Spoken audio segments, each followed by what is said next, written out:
Naam, karibu tena wapenzi watazamaji kwenye mwendelezo wa mazungumzo yetu kutoka kwa kituo chako pendwa cha Kenyan Media. Mimi nafahamika kama Mr. Eagle 8. Niko pelako sikio niweze kukumegea yale ambayo yamejiri. Rais William Samoei Arap Ruto ameweza kuwakasirisha na kuweza kuwashangaza wa Kenya kwa kuweza kukopa shilingi bilioni 158 hii leo. Jinsi ambavyo tunazidi kuzungumza, Benki Kuu ya Kimataifa nikimaanisha World Bank siku ya leo imeweza kumpea 158 billion loan. Jinsi ambavyo unaona hapo, World Bank to advance Kenya another 158 billion loan by April 30th. Unanisikiliza mtazamaji wangu? Yaani between now mpaka tarehe 30 mwezi huu wa 4, Bwana Ruto atareceive shilingi bilioni 158.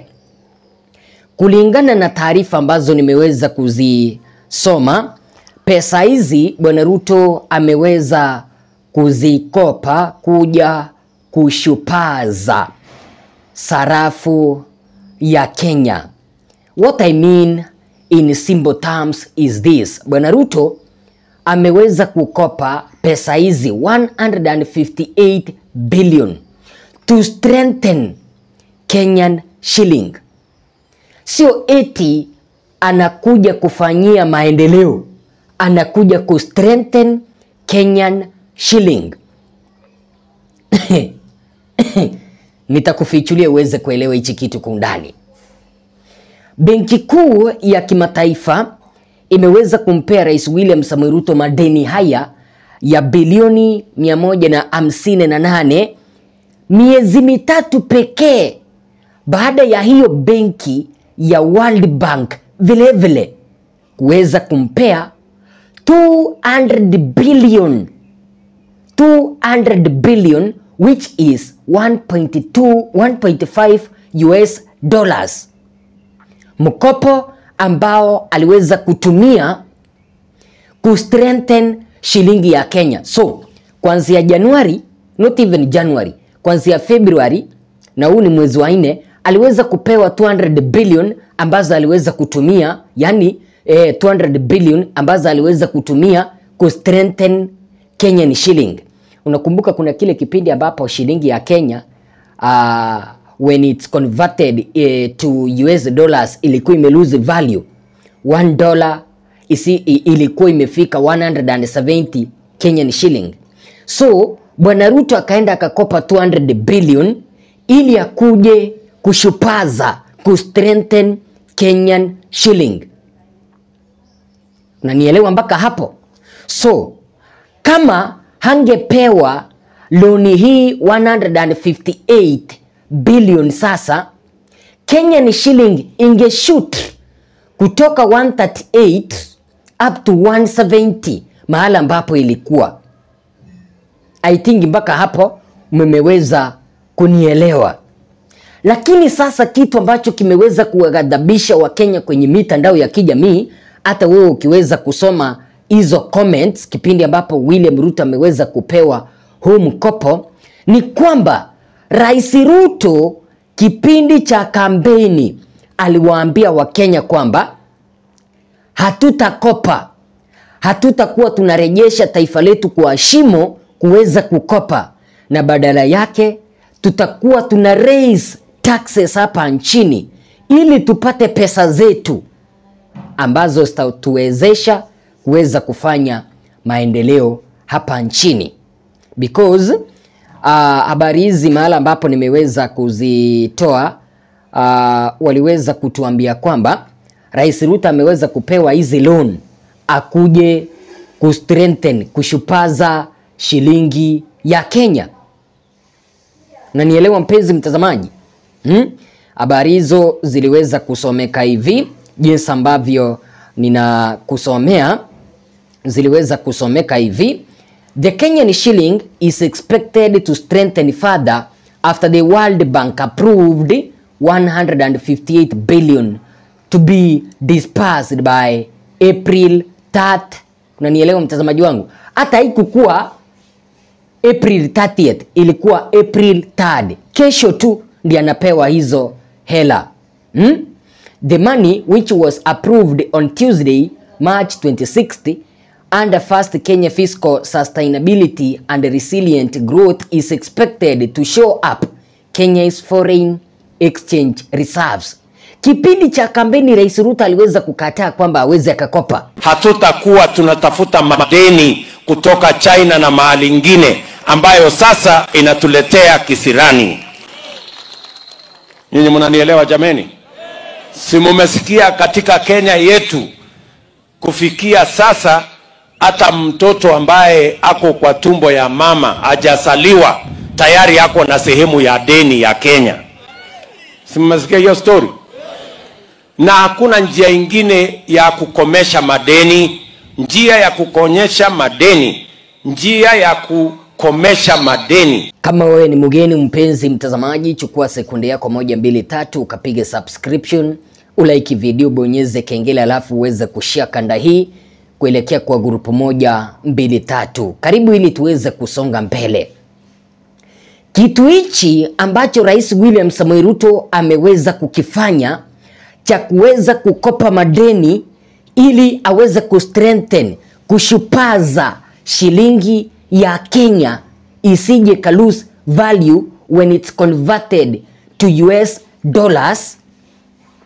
Uhuru Kenyatta kipindi ambapo alikuwa mamlakani alikuwa na kifanya, but William Ruto akatumia kitu hichi kama chombo cha kuweza kusema kwamba Uhuru Kenyatta alikuwa anaharibu pesa. Unanielewa? Alikuwa anaharibu pesa. Na ukitaka kuamini kitu ambacho nakuambia kwamba William Ruto aliweza kusema kwamba Uhuru Kenyatta alikuwa anaharibu pesa, mnamo December, I think ilikuwa December last year, kipindi ambapo William Samoei Ruto, rais wa taifa la Kenya, aliweza kuwaita wanahabari akina Sam Gituku pamoja na wengine upande wa State House waweze kumhoji. Aliweza kuwaeleza kinagaubaga mpaka kiko kwa akili, akiwaambia kwamba Uhuru Kenyatta aliweza kuharibu pesa kuweza kustrengthen Kenyan shillings.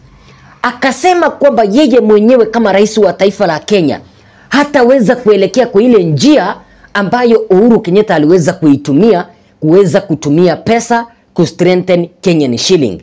Eti kwamba yeye alikuwa anajua kila ambacho anakifanya. Sasa yeye kipindi ambapo ameweza kutumia mpaka pesa za mkopo kuweza kustrengthen Kenyan shilling, mbona haijaweza kufika mahala ambapo Uhuru Kenyatta aliweza kuiachia 120? In Kenya, we were maintaining an artificial exchange rate. You had the central bank governor, Mr. Thuge, say that this interest rate of this exchange rate of 130 that we were maintaining was artificial. I mean, it was maintained using our foreign exchange reserves. What happened? The government of Kenya spent $2.6 billion. That is almost 400 billion Kenya shillings in, supporting the Kenya shilling so that it doesn't go to its actual exchange rate. How did they do that? You sell dollars, Kenya reserves. You sell it to the market so that you increase supply of dollars at a price that is not the actual price, a subsidized price. So this is the central bank. Central bank selling of to the Kenya. market. Yes, the Central Bank of Kenya. Where are they getting it from? The dollar itself. Our reserves. We have reserves. Yes, the reserves as of that time were just over 4-point-something months. Mm-hmm. Yes, that is exactly what happened. That's why those reserves came down to 3-point-something months. Mr. President. Today, and let me just finish. So because of that artificial support, when I came in, that is unsustainable. And it is partly why we have a crisis in our economy. Because we were doing things that have no market support. So what I decided is we cannot, because it was anyway going to end up in a bigger crisis. So we stopped the artificial supply of dollars into the market. That's number one. We also, and that is why the rates went up. It is better for the rates to be up and they are not supported by artificial. We are not losing any foreign currency as a country. And what has happened is that imports to Kenya have gone down because our exports are now much more attractive. In fact, the people in the tea sector, the people in the coffee sector are earning much more than they were earning before. So what has happened is we are now keeping the exchange rate at a market rate, that we are not artificially supporting it. Cha kushangaza wapenzi watazamaji ni kuwa unaona haya madeni ambayo William Samoei Ruto anazidi kukopa. Nyinyi pamoja na mimi ndio tutakuja kulipa. Ili hali kipindi cha kampeni aliweza kusema kwamba hatutakuwa tukiendelea kuzika taifa la Kenya kwa kuendelea kukopa.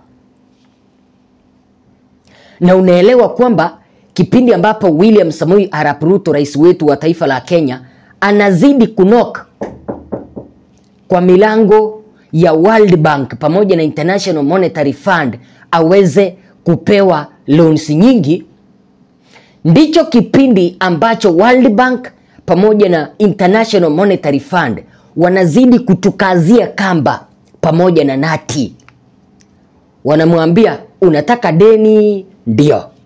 Kama unataka deni, endo ufinyo wa Kenya watoe taxes. So anapewa loans but in one condition, I increase taxes. Ndizo hizi tunaendelea kuteseka nazo hapa nchini.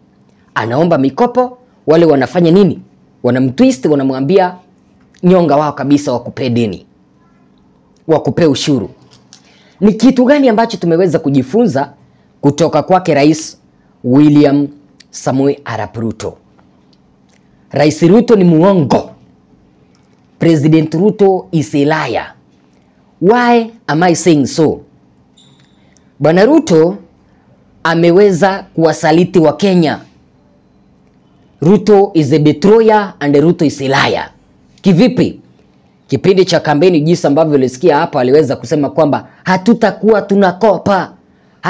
Hatutakuwa tunaingiza Kenya kuelekea China sijui wapi kukopa madeni. Tutakuwa tunatoa ushuru. Is this not betrayal? Is this not lying? Kipindi ambapo anasema kwamba Uhuru Kenyatta alikuwa anatumia pesa kuweza kustrengthen Kenyan shilling. Na yeye hataweza kutumia pesa kuweza kustrengthen Kenyan shilling. Imeweza kupita miezi miwili peke yake ndio huyu ameweza kukopa madeni ili kuweza kustrengthen Kenyan shilling. Tunaelekea wapi kama taifa la Kenya? Si huu ni usaliti? Si huu ni kuweza kuwadanganya wa Kenya? Wazo lako ni lipi kuhusiana na hii loan ambayo William Samoei Ruto ameweza kuipata kutoka upande wa World Bank? Wa Kenya kama vile huyu akaweza kusema hivi, anaitwa Raymond Ofula, akaweza kusema kwamba I must have been hallucinating when I heard him say we were not out we are now out of debt burden and will not need to borrow again. Rais Ruto aliweza kutuambia hivyo. Sasa hivi Kenya yetu imeweza kutoka kwa shimo, hatutakuwa tunakopa. Mimi niliwaahidi ya kwamba mambo ya uchumi tutaisimamia sawa sawa. Na niliwaeleza ya kwamba hatuwezi kuendelea kuchimba shimo za madeni.